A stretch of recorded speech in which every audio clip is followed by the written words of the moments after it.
In Pitram, we also have the ability to apply filtering to our token navigators. My token navigators are just set up on the left-hand side of the screen now, so I've got my list of people and my list of all locations, and we can apply filters here as well.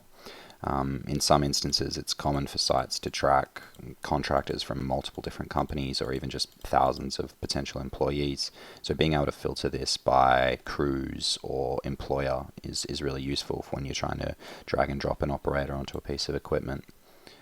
So I just go into Tools and then Token Navigators. So we have our grouping options here. So for example, if I enable grouping on crew, or on people, I can set up crew and then go by any attribute that's set up in the system. In this instance, I'm going to go for crew. And it breaks down all of my people into their respective crews, which makes it much easier to find who I'm looking for.